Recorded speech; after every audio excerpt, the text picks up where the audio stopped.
wanted to start with dun dun dun dun dun dun.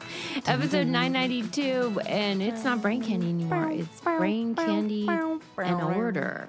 Yeah.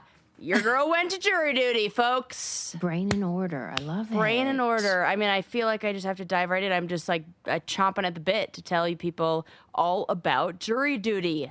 Oh my God. It was... What a civil servant.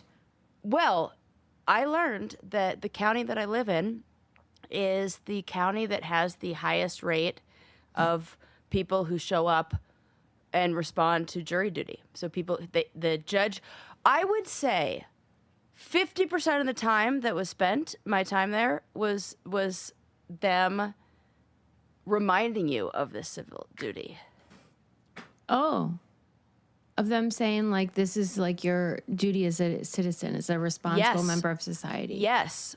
First of all, hey, hello, how are you? Before we even, like, dive into all this stuff. Yeah, for sure. Episode. Great, thanks. Yeah. Anywho, yeah, well, I say fuck them because if they think it's so important, maybe they should make it a little easier for people.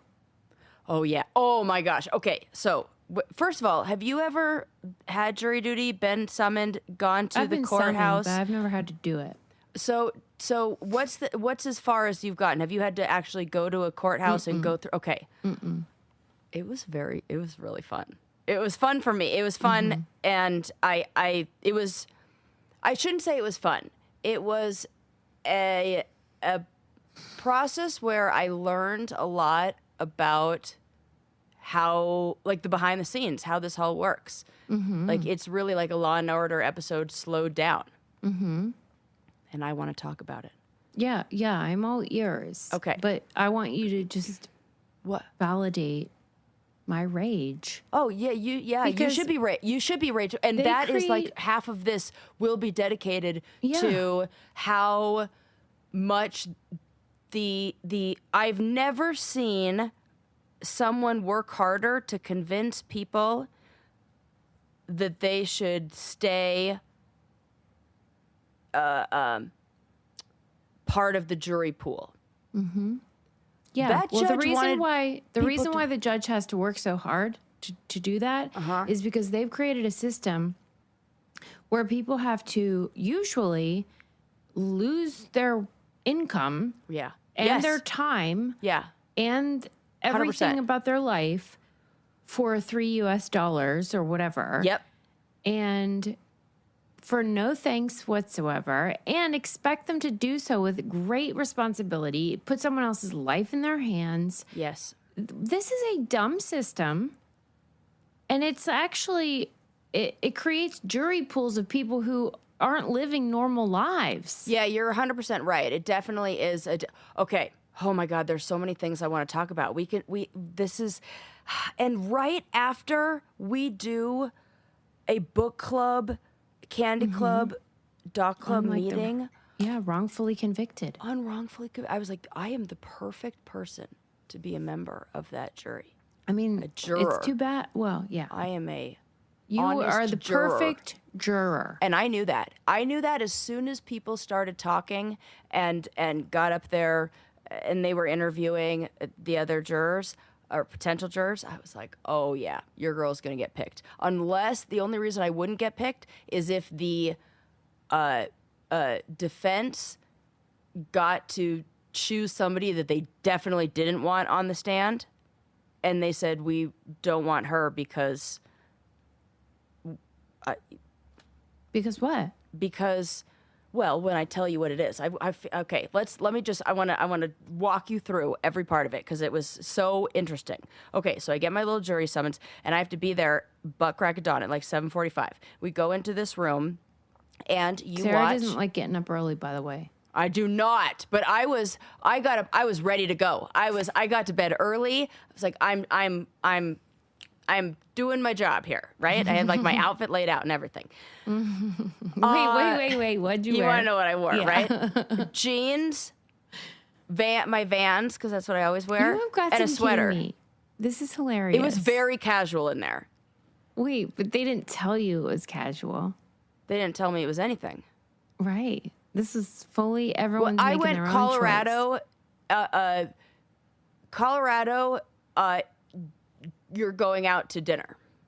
Yeah, this was black tie optional. Yeah, that in like that. That's it. You have to like put into context. Like most people are just like dressed in North Face and Patagonia, like all the time. Okay. Did you bring some sort of bag of things to occupy yourself? Okay. I did. I brought a crossword puzzle. Analog bag. And then they have the court clerk, I think that's his name, who came out. And this guy he loves that he gets to talk to a room of 100 people every day. And he is like telling jokes. Is he Dwight jokes. Schrute or Mike? Oh, he's Michael Scott. He's Michael Scott. He's Michael Scott, but he's almost, no, you know who he's more like? Who's the guy who went to New York? Who's not Andy. Not Andy. Yeah, BJ Novak played him. He's that guy where he's like very serious about his job, and he's like, but he's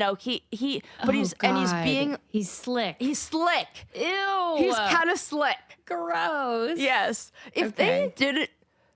Okay, oh my God, I want to tell you, every single part of this is so great, and it's wonderful. Well, because remember how you were obsessed with the reality show Jury Duty or whatever? Yes, the whole time I was like, I wanted to be like, who here's seen Jury Duty? Yeah. Are we going to have a jury? Like, it was like that. There were weird people in there. That's why I'm like, oh, I'm getting picked because Sarah, for real. That's why I'm like, I do not want a jury of my peers. Susie. Peers are dumb. You also definitely don't fucking want a jury of your peers if you are a person of color in Jefferson County, Colorado, because there were maybe 5 people who were of I would like Latino and it's probably because of ICE right now. Non-white people. Yeah. There were 5. Ethnically ambiguous people, maybe 100, at least 89. I think there were 89 of us. Not even kidding. Wow. I was like, okay, that is a hard. You're gonna have to get people. Well, that's not a jury of their peers. That's a jury of stupid white people who can go to. The good thing is that there were a lot of young people and a lot of young people who were very educated. If they're so educated, I bet they would freaking love Brodo broth. It's a great way to start your morning, and it's like the real deal stuff. And those very educated people know that not all of your broth is created equal. Yeah, it's so good. They have, all the classic flavors. Beef, chicken, they have turkey. They have also like spicy Nona. Like they have turmeric. The Thai one, there's a Thai one that's so good. Like creative ones, and then they have the classics. You can shop the best broth on the planet. And this is like bone broth proper. Yeah. Like you will know this with ain't watery crap. Stuff. Yeah. Best broth on the planet. Head to brodo.com/candy for 20% off your first subscription order and use code candy for an additional $10 off. Once again, that's brodo.com/candy for 20% off your first subscription order and an additional $10 off if you use our promo code candy. So make sure you do both because you get the 20% off with the URL, but then you get an additional $10 off if you use our code. Love a double candy, deal. And that's on our website. Yes. Okay, sorry, Sarah. Go ahead. Okay, so I should have said when you first check in, you check in and then they put your name in a randomizer that like is going to then give you a number. So then this guy gives his whole speech and he kind of tells you a little bit about the process and how it's going to go. And half of the people aren't even paying attention. I mean, they are, but they're like glazed over and then, they're like not real. And he does the jokes of like, how many of you are thinking about how you can get out of here today? That kind of thing. And I was like, oh my God, I could do. And nobody was laughing. It's nobody. Not funny. We want to go home. It's important to know. It's important that you note that I say nobody was laughing here. So at least they knew bad comedy. All right. Yeah, I'll give them that. Then we all get a random number. And you're waiting and some people are going to be called, some people are not. So of that pool of 100 and whatever, then I think 89 of those people are going to be called. Yeah. And so then I get number 33. And they tell you that even if you're first to check in, you may be last in the number pool, whatever. And then that number then is the number that you're going to go in order to go from these benches in the courtroom to the jury pool, like the jury seating, where so there's the judge, and then there's a section with the jury that has about 24 chairs. And then there are all these wooden benches. That's where like anybody can sit in a trial or whatever. And they're behind the prosecutor and defendant and their benches. And that's where we're all sitting waiting for people to talk to the judge in front of everybody and then get dismissed and blah, blah, blah. So then we go in there, and then the judge reads his very specific things. And then we all stand up and we take an oath. And then he starts interviewing the first group, and he has general questions. First, he asked, does anybody here know anybody? And there's a couple in there.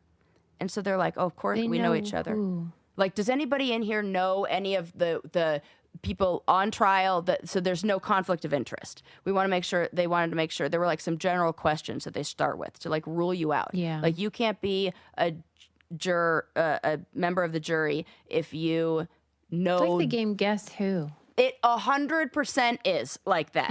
It is totally like, if you like to Guess Who, you might be a future court, like, right, whatever.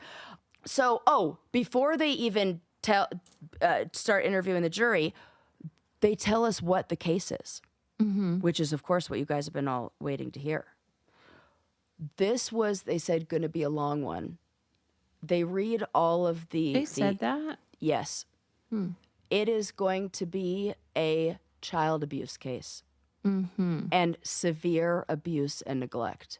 And they had about 12 witnesses that were all doctors and things like, which meant if I were chosen, anybody chosen is going to have to view all of that footage, going to hear all the testimony, going to hear all of the things about children, like, and that, like, my heart just sank in that moment. And I was like, I can do this. I don't want to do this, but I will have the right tools to manage in this. You know, I'll talk to my therapist, I'll do the whole thing. And which, by the way, I asked, like, do they provide I didn't ask them, but I asked, I don't know who I was talking to. Somebody who's familiar with the legal system. And they said, no, they do not provide therapy for any of the people after viewing this stuff. That is fucking wild to me. You mean to tell me you're going to subject the regular people who are also just, who've been called in here on random and then chosen by you, and you're not going to give them any sort of aftercare? It made me think, I want to like fucking fight for that. Fuck fighting for, great. Actually, I did help get people care on reality TV. This is my new thing. This is my new thing that deserves care. If you've been a juror, the court should... Or a witness. Or a witness. Or a fucking witness. Thank like you. if you're doing something for the prosecution, which then is the jury and the witnesses. They should provide... That should be part of like some payment for something, or like that's what I want my tax dollars going to. They would get you physical care. Yes, Susie. That's what you know when people say like there's a stigma about mental health. I mean, to a certain degree, I don't even think that's true, but I think there is a minimizing of trauma like that. Yeah. What a good point. Yes. Here's one moment that happened. He asked, the first question the judge asked is, does anybody know anybody? I'm looking around because I'm like interested to see. One girl raises her hand who doesn't get that it's not her turn yet. And then she points in my direction. Do you think my God. she's saying I recognize her from TV? I would have. I thought so too. I would. And then I kept waiting, and then she got it and didn't raise her hand again. And then I think but if, don't you think? Oh my God. That's what happened, right? 100%. 100%. That's what happened. Because she was younger too. And I was like, she just like looked in my direction, like looked at me, and I think I made sort of eye contact with her. I'm not like, okay, so that probably happened. That is so embarrassing. It's very strange to be like. Can you imagine if that was announced in front of everyone? I was like, please don't say it. Please don't say it. Please don't say it. Thank God she caught on. That's why I kept looking back at her like, You better know. Are you going to say something? Doing I know. the Jonah Hill I meme. totally was like that. I was like, Totally. that's not the question. The question he's asking is like, do you know anybody here? Not like, is Isn't this that a pop quiz? Yeah, come on. That's not what he's asking. You're like, if we have a conflict of interest, I don't fucking know you, bitch. Bitch. Like, she's probably listening right now. You're probably great and wonderful. If you're listening, lady, I love you, and you should definitely say hi to me in real life. And I wish. Scene. Right, but I was like, no, We're don't trying to keep a low profile. What if she is listening right now? Shout out to the girl on jury duty. Listen, you guys were in the hot seat. I get it, literally, sister, but sort of, not literally. You cannot blow our cover. It is embarrassing. It's not you that we are upset about. It's our own personal histories. Absolutely. I'm like, don't. So you think I'm going to go up there when they ask me what I do for a living? I'm saying, what do you think I'm saying now? Therapist. Psychotherapist. What? Oh, psychotherapist. You bet on the stand under oath I'm saying that shit. Yes, psychotherapist. Get it in the notes. If you said what we actually did, we would just be psychos. Right.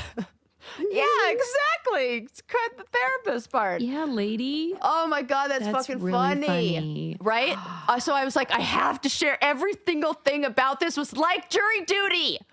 I was like, I was in my own episode of jury duty. I swear to God. Were. I really fucking was. Okay, so then what else are other important parts? Well, how did it end? Okay. Basically. Well, it ended with me raising my hand and saying, when I finally got called up there, saying that I am going to be, okay, so I say I am going to be out of town. I'm going to Costa Rica from the 4th to the 9th to take care of my mom. She just had hernia surgery. Mm-hmm. And he said, oh, because also you should know that there was the couple that was up there, he was like fine with keeping them up, and they had a trip to Hawaii on the last day of the trial, and he said, could you reschedule your trip? He was asking people to like reschedule trips, like, and it's the last day, maybe we won't go that long, like maybe I was thinking, okay, maybe, like, I'm being honest that my mom did just have surgery. So, and you know me, I have to be honest, and the judge is asking me questions. So then, I think he asked me the follow-up question. He's like, okay, so you're going to be out. This is already booked. And I said, yeah. And then he said, so you're, and then there was like some other like deciding of who was going to be up there next. And he goes, oh, so you're going there on vacation? And I say, well, it was supposed to be a vacation. And then that lady went and got a hernia, and the whole courtroom laughed. And I was like, ha ha! Made them all laugh. And I was like, that guy who's the court clerk was probably like, damn it. Yeah. Or he like, it was probably like, I warmed him up for her. And then I came in, and the fact that I got everybody in the courtroom to laugh and the judge to giggle, I was like, my time here has been well served.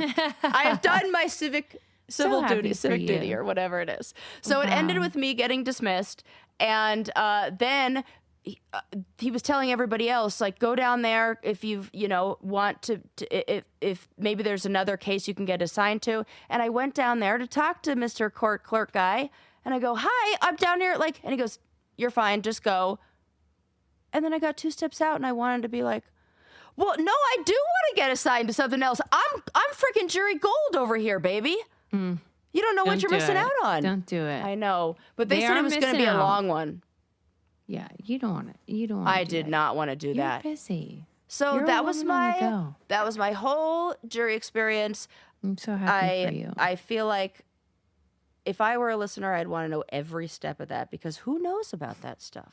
Not me. No, but yeah, it's a fascinating subculture, but it's fucked up, and they need to reform it, because what we are getting is not a jury of our peers. Actually, we're getting a jury of weirdos who are able to, for some reason, show up indefinitely for a trial for $0 US. Yeah.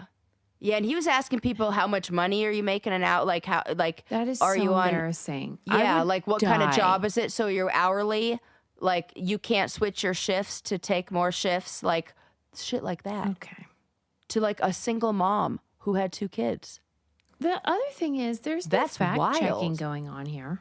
No, but you're like under oath and you feel like it, or I do. Please. There's no fact checking. I'll tell you what you should fact check, and that is everything I say that's great about skincare.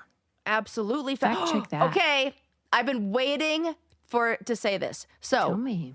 As you know, I just celebrated my 40th birthday. I went to the bar, one of our favorite bars, the Hangar 101, where we play pool and all that stuff. Super fun. And, you know, the bartender now like recognizes me enough. Yeah.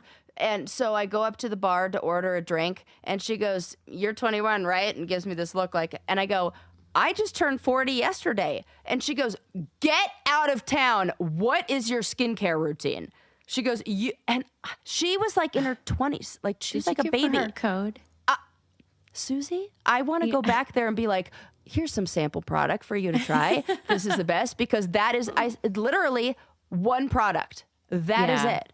Isn't that great? And I gave my girlfriend, who has struggled with dark circles under her eyes for a long time, I gave her the eye cream.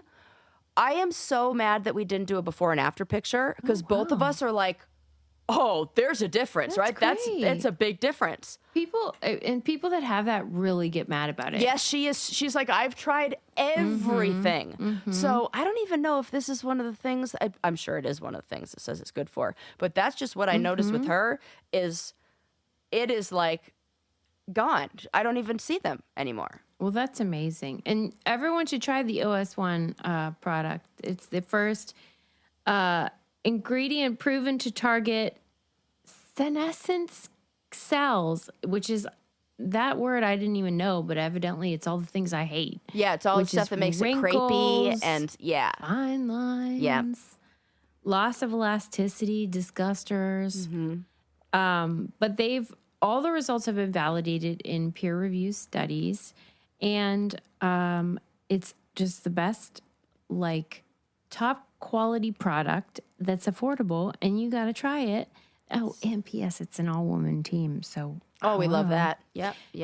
This is born from over a decade of longevity research. OneSkin's OS1 peptide is proven to target the visible signs of aging, help you unlock your healthiest skin now, and as you age for a limited time, try OneSkin with 15% off using code BRAINCANDY at oneskin.co/braincandy. That's 15% off.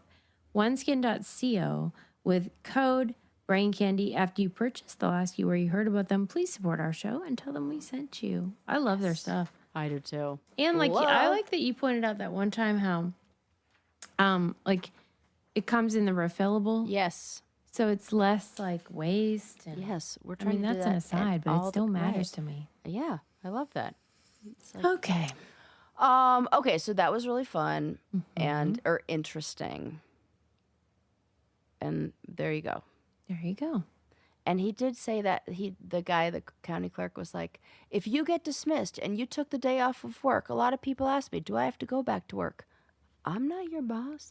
You don't have to get it like that." I didn't go back to work that day, but don't quit your day job, bailiff, or whatever. Yeah, the fuck. right. So that was funny. Okay, also fun life update. I went on the day after my birthday to an all women's snowboarding event, ski and snowboard park event. Let me tell you, Suze, this was the most fun. It was like I felt like a kid again. Well, There is nothing better. Well, first of all, that community, like the park, like the people who are usually at the park, it can be kind of an intimidating crowd. And there's that, it doesn't have the greatest reputation if you're a woman. It's a lot of young guys who are like high on testosterone because they're going off jumps and shit with a bunch of other dudes, and they're trying to show off. And you know what happens when a bunch of dudes try to show off? A lot of what you saw in the locker room. A lot of women get raped. And yeah. I'm just saying. Luckily, we have our bibs on and a lot of snowsuits, so we're safer. That's good. But, the vibe just is off, and you could feel that it's not good. And you feel like not welcome, and nobody's going to help you teach you the tricks. At least that's for the most part. That's my experience as a woman who's been snowboarding since I was 13 years old. Here and there.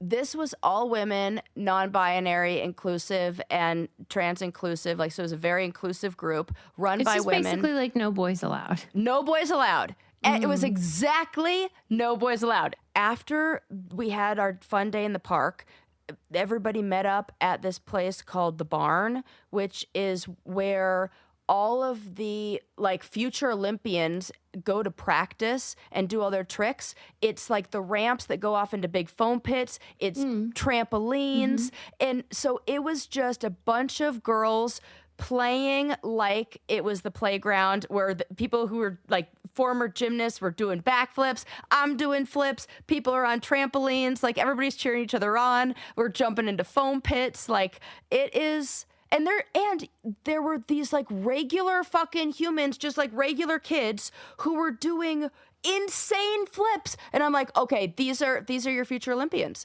This is what I get to witness. I get to witness the future.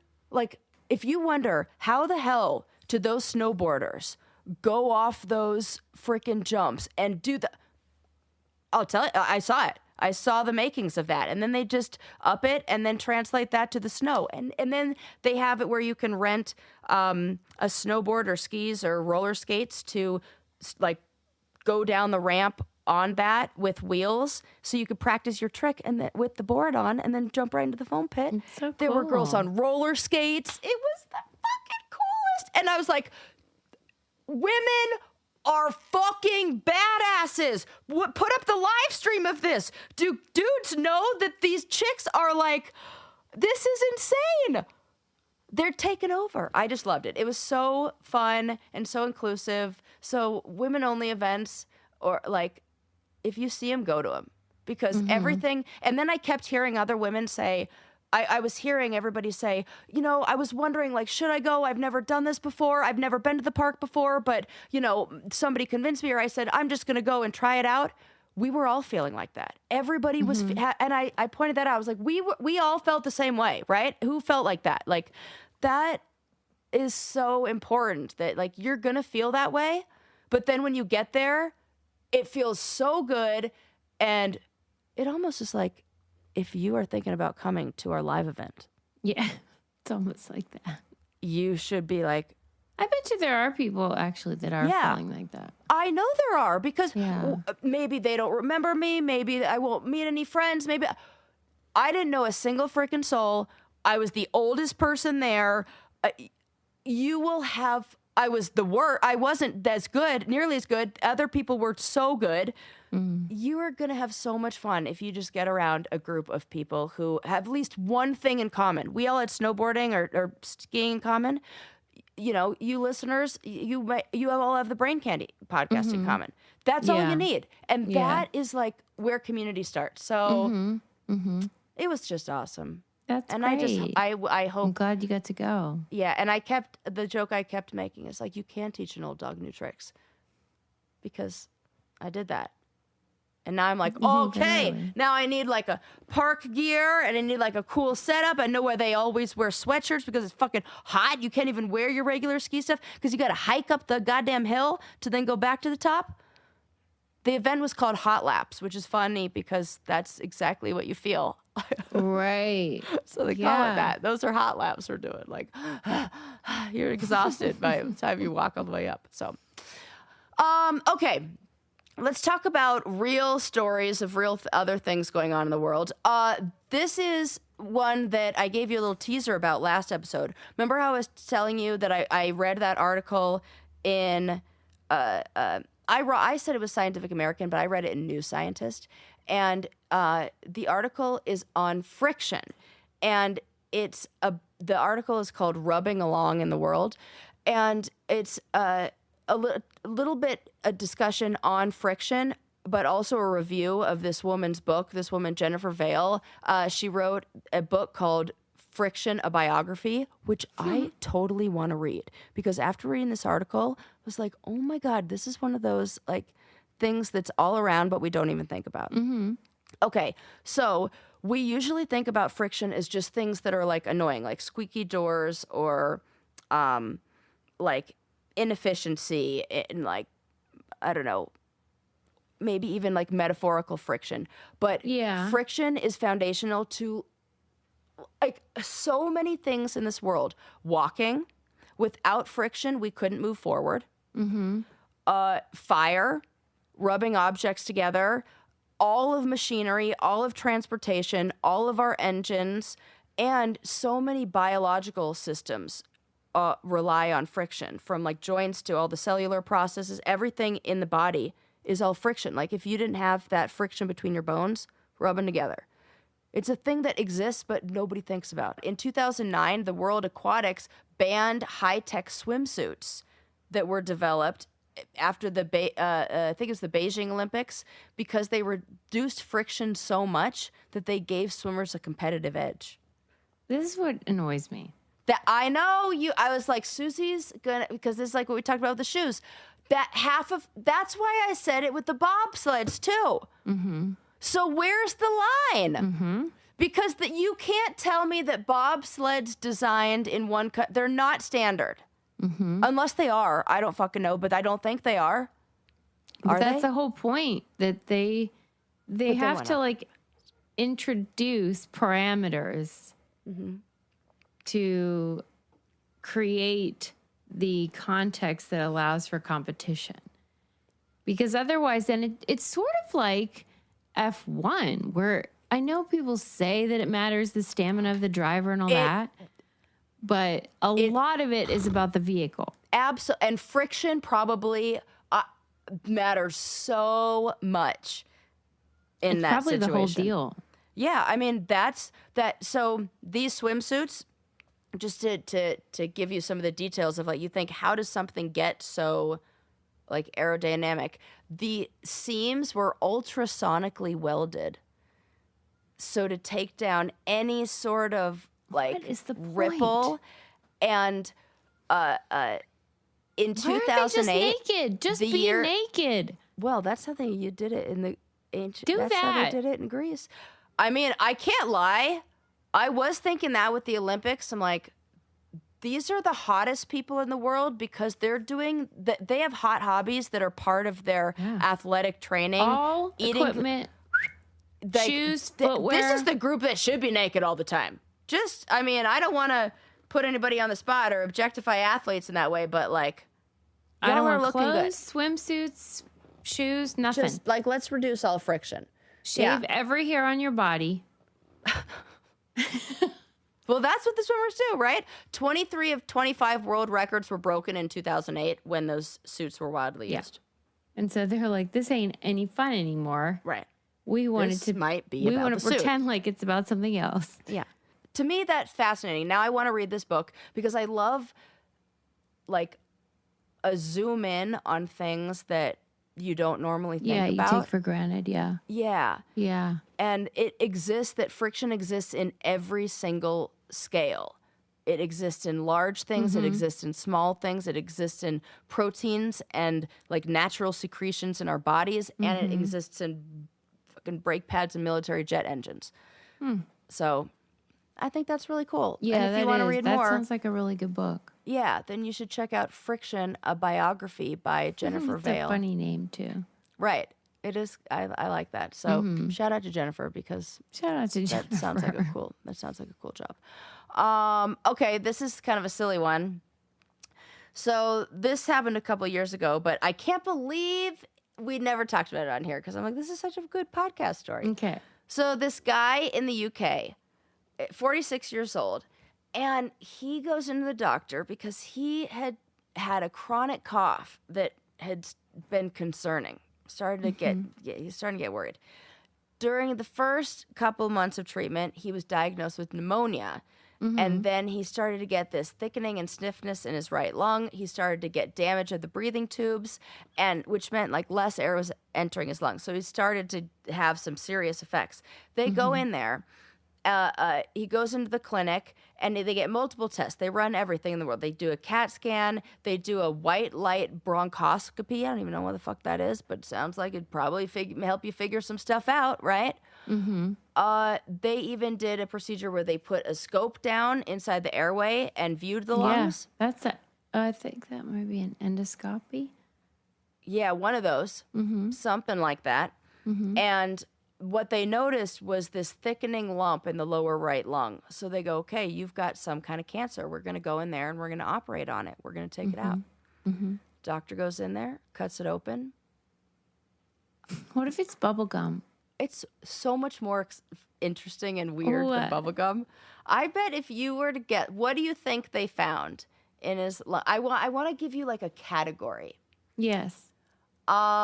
This is something you would encounter if you were under the age of if you're like 10 or under, you're countering that. You're never going to guess, but if you even get close in the right category, I'd give it to you.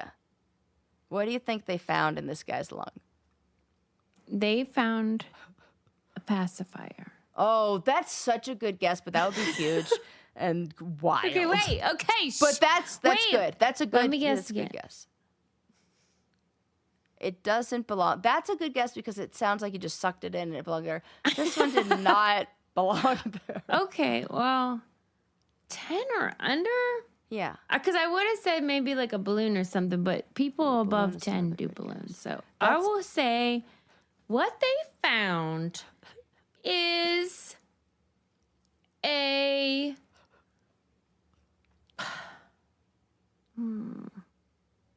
was wrapper. What the fuck was A it? Playmobil traffic cone.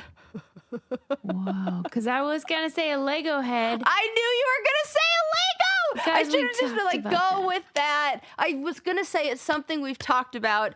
It's related or closely But adjacent. I If you thought- guessed anything that was toy, I was going to give it to you. The reason why I didn't say anything like that was because you know how like on the Lego box it says from ages 9 to I know. 99. And then as soon as you said you would still play with the balloon when you were older, I was like, yeah, I would still play with I'm sitting behind you sabotaged toys. me. I know. But I do as think soon it's as you funny said that I it was is like, a traffic specifically cone. a traffic cone. An orange Because traffic. I can picture it. Yes, you can. The Playmobil orange traffic cone. And you know you could picture it because this is about like the Playmobil. Yeah. He I feel like I inhaled have this at some Yeah, nearby. you probably do. At 7 years old, he received a Playmobil playset, and he remembered swallowing the traffic cone, but he thought he just swallowed it. And he was 7 years old, so he never thought anything of it. He didn't know he inhaled it. Had no idea he inhaled it. It lived in him. He did That's not go insane. to the clinic until he was 47 years old. That's insane. It lived inside of him for 47 years. Did not, and all he had was a little bit of a cough. That's really wild. Wild. And then it gets removed. Imagine if you're the doctor and you think you're going in to operate on cancer. You think you're about to pull out some cancerous tumor. This and that's all of there was nothing that showed. I looked at all of the x-rays and all the CTs, the CAT scan. It all looks just like a gray mass. There's nothing that gives any shape or form or you're like, "Oh, I can make it out." Like, and then they pull out a traffic cone, which I think the irony of it, like that it's very like a funny. caution Yes, it's like, warning. you know, a black fly in your Chardonnay or a traffic cone in your lung when you're getting operated But on. it really is hard to believe that somebody ingested or inhaled something Yeah. so large Yeah, at and 7 it years wasn't old. more immediately Right. problem. yes. A problem. Well, this feels like he maybe lived in a family where he wasn't allowed to talk about his feelings or his emotions, and they were like, I can only imagine what's in my body. like that makes you think, right? That people have had weird things, and they, as kids, they're just like, I guess I won't talk about it. At 7 years old, Yeah. poor little Bubs. Yeah, that sucks. What Maybe is he he the did. fifth out of five children? Now we want to know the background story. Yes, Did he who's grow up writing in the fan fiction Pentecostal now? tradition? Yeah, actually, Susie's like, I'm not writing fan fiction. I'm just No. writing this is a memoir. Autobiography. Yeah.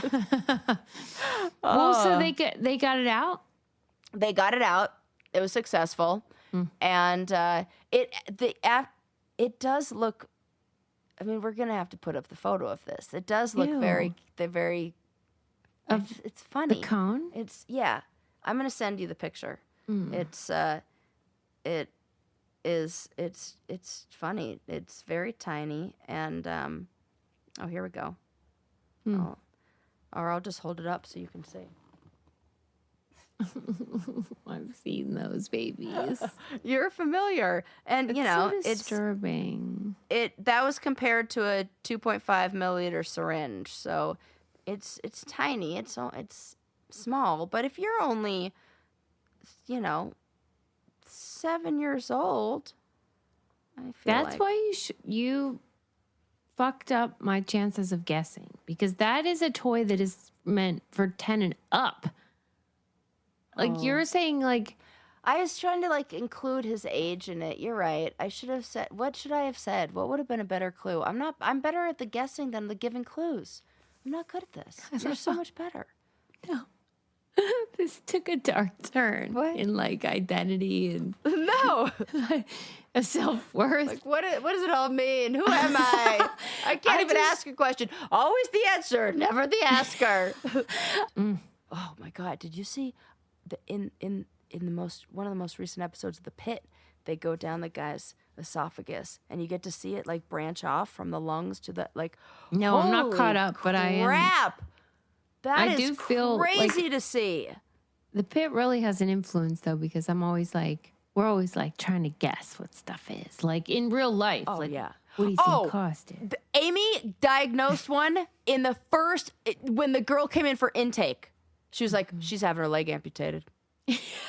And Amy was fucking right. And then she goes, I got it! Yeah! We're all She's like, she's physicians. septic, baby! And I was like, okay, calm down. That's funny. Yeah, she was just so excited and she's like, look at me. I'm like, yes, it is so hot when somebody knows about medical stuff like that. We were making our own little list. I mean, it was a very short list, but we were making a list of, as lesbians, who are men that fit in, these are men that we could say, yeah, they're sexy men. I don't want to have sex with them, but sexy. Oh, there were two. We said, Dr. Robbie, obviously, from The Pit, and the captain from Below Deck Australia, who intervened when there was the sexual assault that happened and kicked the guy off the boat. Sexy. Those are the only straight two? men. Well, we just started making this list. We just started. I said Dr. Robbie was on TV, and I said, I can say this because people say no homo, I'm not gay, but I'm not straight, but he's hetero. sexy. I'm no hetero, right? That's what I I'm can see doing. why you'd have to, because I do have to say that. I'm okay, no hetero, but can we agree that that is a sexy man? Dr. Robbie is but what you're arguing though is competence. It's their it's in spite of their maleness. Right. Yeah. Yes, it's in spite of their maleness, and what I'm really attracted to is competence. Yes. What about? Yes, it is in spite. Are there any, and they can't be gay. Well, what about not fictional people? Right. Well, I mean, I'm willing to add to this list whoever you got. I'm trying to think. I don't know. Dwayne The Rock Johnson. I don't know. It's a nice, Tom Hanks. I don't know. You know what I'm saying? There are a lot of seemingly nice people. Yeah, it's different than nice. It's I'm gonna protect you. The Rock The Rock kind of has that maybe. Yeah, I'm gonna have to feel it out. I'm gonna feel it out. But yeah, I think The Rock does. I didn't bring up The Rock because he's big it's and not strong. Sexy in that way. It's a different kind. It's his a tenderness that makes him attractive. There is something about a human, biological. This person is. I also would like him to run the tribe or whatever. If we're in some, keep us safe. That's it. It's keep us safe, and if anybody's gonna procreate, not with me, but procreate with that guy. That's why I want to. I'm I've got a nice niece for you. That's the kind of guy, And anyone else? No, but I think I want to open it up to the audience. What about musicians, a rocker or something? Springsteen? No, he's more not. No, I agree. Let me think. No, let me think. he Let me ain't it. think. I'm gonna have to think. It's the list is short, and it's like either you know it because some of them don't have that feel like it's. I know exactly you know who else it is? you mean. The black guy who was on the movie where he with the oh god now I'm Michael doing that B. thing again. Jordan. Nope, he's but him too also, but because he's just great, but he's just regular sexy, so that's different. Yeah, that's not protector sexy. This is the guy who was on the show where he got adopted, and The Blind Mandy Side. Moore is on it with the guy Milo. Oh yeah, This Is Us. This Is Us. The Oh, black guy, Sterling. Sterling. Eli K. Sterling. Something K. No. Sterling. Something You're K. Sterling. close. Yeah. Is it K? Does he have an initial? Yep. He does. I'm close. You're close. I did nothing. No, no. There's But an that initial. guy has it too. Okay. He has that same vibe for me, where I'm like, you could be the mayor, but I trust you. Not in that like you're the politician guy, but like if shit went down, I want you to be in charge. Yeah, he's got that too. He's got it in his eyes. Yeah, it's like I got this, and don't worry, I got something in my back pocket. You're like, yeah. So if you have a hetero to add to the list, let us know. Yeah, I agree. Yeah. And these are not guys that I like want to sleep with. It's it's like that's not the thing. It's like It's this that is you're just like a saying sex appeal if you are a straight lady or man or a gay procreate man, with that kind. that this is a person that you should want to be with. Yes. And if we're going to bring humans into the world, they need to be men like this who are fathers and I want more of that, more of this, you know. Okay. Got it. There you go. Safe men. Safe Got men. it. Yeah. Okay, do one more. You got any I more? was like, one more safe man? Okay. I was like, yeah. You know that tennis player who, when he was asked, he said, you're the most decorated, and he who's said, that no, guy? actually, Venus and Serena. That guy, too. I've only seen a clip of him, Yeah, but but what's he his has it, name? too. No 'Cause idea. I would like to meet him. But that, he's got the same thing. And it's like, also, it's like a humility. There's a humility but to also it. he was direct Yeah. and he was assertive about it. Yep. And he was like, That's it. I am going to tell you why you are dumb. Yep. Yeah. I would put him on the list. Okay, so our list is like five deep. That's pretty good. Okay, what else do I have? Oh, this is interesting. This this was in Allure magazine. There was an article on facial conformity. Or the lack thereof. Or how how we're starting to see a rise of it in movies. A rise? Yes. And there are that maybe we've reached I should say in a certain type of movie, not in all media, but if you're going to do, like Hamnet was an example that they used.